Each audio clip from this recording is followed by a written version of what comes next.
Huh. Hey everyone, Kal Bowers here, former PIO TV coordinator at Merrowvista. And it's weird, I got this really odd book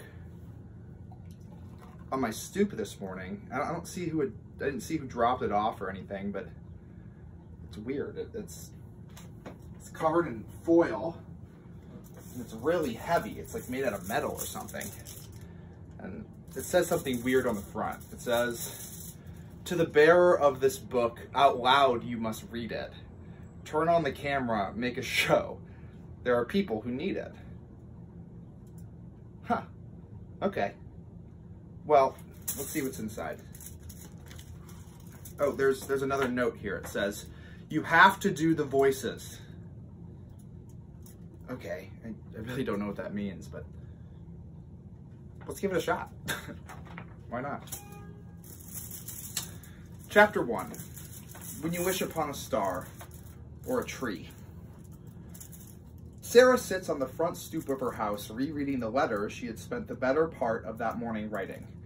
The lined paper was smudged with eraser marks, and the careful handwriting filled every inch of the page. "Dear Wishing Tree," the first line read. Sarah shook her head because of how silly it all was. It was a tree after all. Why did she spend so long writing a letter to a tree? Her older brother, who had lent her an envelope and a stamp, and she took her time to make sure that the stamp was stuck perfectly in the corner. In blue pen, she addressed the letter to 147 Canaan Road, Center Tuftonboro, New Hampshire, but hadn't gone as far as to put the letter inside. If anyone were to actually read this, she thought to herself, they would think that she was absolutely crazy. She reads it aloud one more time. Okay, so it says here, do Sarah voice, so okay. "Dear Wishing Tree, my name is Sarah, and I was a 3-week pioneer last summer at Merrowvista. I'm really sad that I can't be at camp this summer because I was going to be a trailblazer for the first time. It would have been my 3rd year in a row. I can't imagine not being there this summer. Sometimes I hear on TV that the world is never going to be the same again. Does that mean that Merrowvista is never going to be the same again? I hope not. I really want to come back. I feel weird about writing a letter to one of my leaders, so I thought that I would send one to you. Where are all the staff going to do without the campers there? Is anyone going to be there at all? It's so sad to think that nobody's going to be in Tri-Pi. We drove past my school today and it was completely empty. I don't like doing school online and I miss my friends, but I'm trying my hardest. My mom keeps telling me that Merrowvista is going to try to do some cool things this summer online, which is great. I just wish I could go there. I'm getting tired of staying at home all day, and so is my brother. I hope you're doing okay and are getting some water and sunlight. I wish I could just leave my house and come hang out with you for a while. I'm worried about what is happening, and I really could use some camp right now. Your friend, Sarah from Tri-Pi." She folded the letter 3 times, hamburger style, and slid it into the envelope. Sarah decided then that she wasn't going to send it, even though she could just walk to the end of her driveway and put it in the mailbox. It wasn't going to change anything. It felt like summer was being taken away from her, and a letter to a tree wasn't going to help. She didn't want her brother or her parents to see the letter, so she tucked it inside the bushes beside the stoop.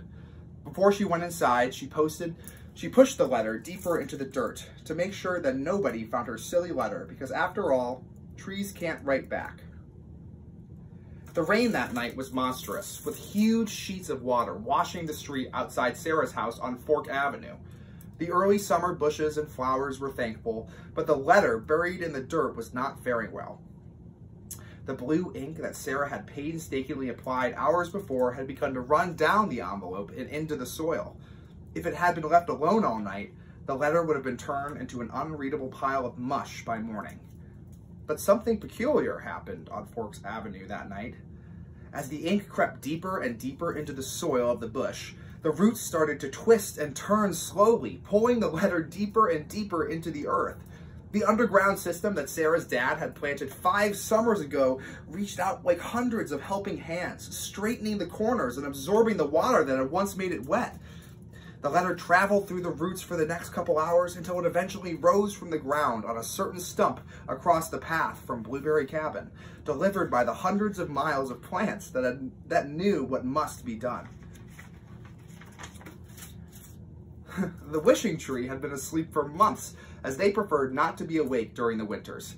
They had tried to stay awake one winter decades ago, and the valley was beautiful. The snow hung on their fellow ancients and lazily drooped into fluffy piles on the ground. But it was too quiet in the winters. They had decided that they should conserve their energy for the warmer months. Although it was early yet, the tree was pleasantly surprised to feel the roots beneath nudging them awake. The letter dropped on the stoop in front of them was in pristine condition, despite a 200-mile journey. The branches creaked and groaned as one of the limbs reached down to grab the letter. They struggled to grip the corner of the envelope, as their branches were not designed for such small things. Eventually, they read slowly and intently Sarah's letter. Once finished, they closed their eyes. Ripping a young sapling from the ground for a pencil, the wishing tree wrote their response on the other side of Sarah's letter.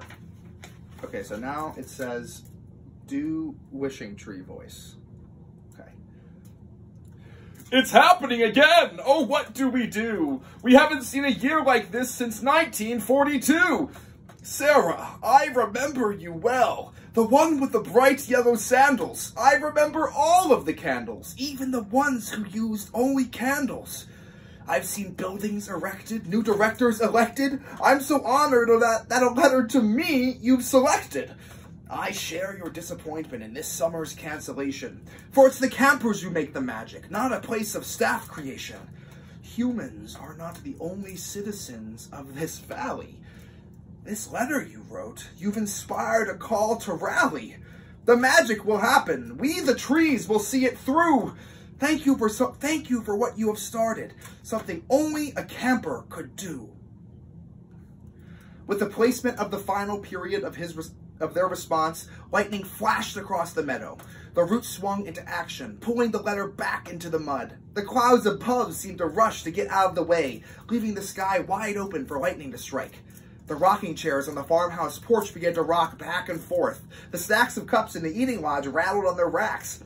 And as if thunder could speak, the wishing tree bellowed, to the bears of the ledge, to the fairies of the barn, we mustn't let the spirit of camp be completely gone. Wake up, look alive, yes, I'm talking to you down there, whales.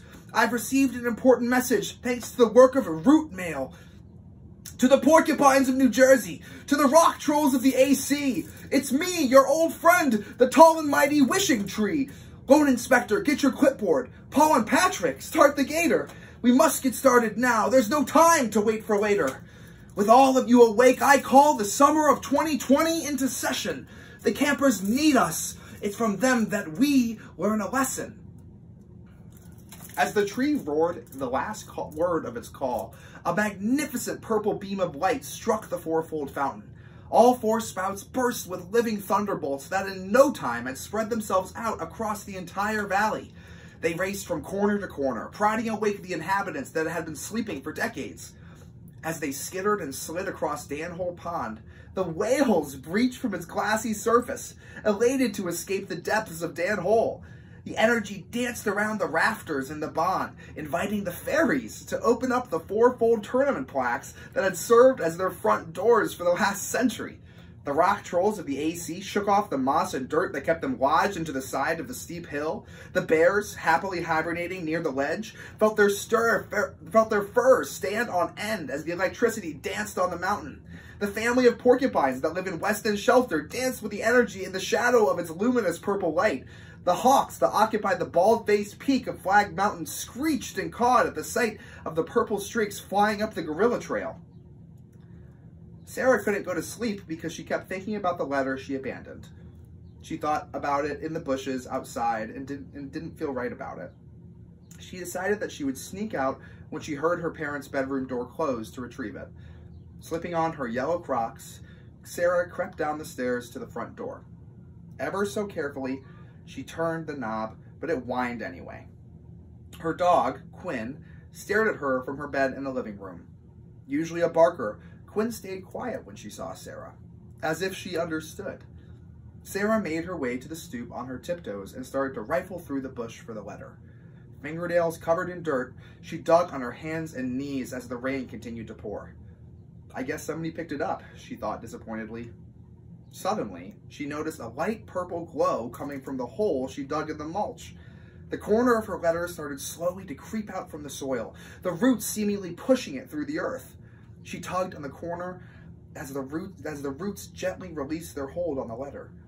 On her hands and knees, she read the wishing tree's response. She looked up to the sky. To the north, she saw flashes of what looked like pure purple lightning striking the earth. Sarah smiled and kept looking at towards camp through the rain. I guess trees can write back after all. End of chapter 1.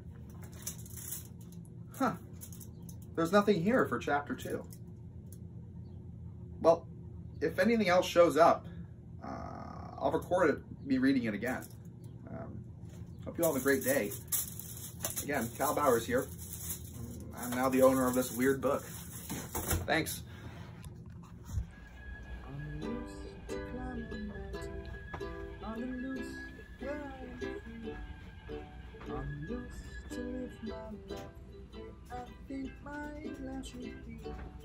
For I've only got a moment in this whole world yet to see. I'm looking for tomorrow.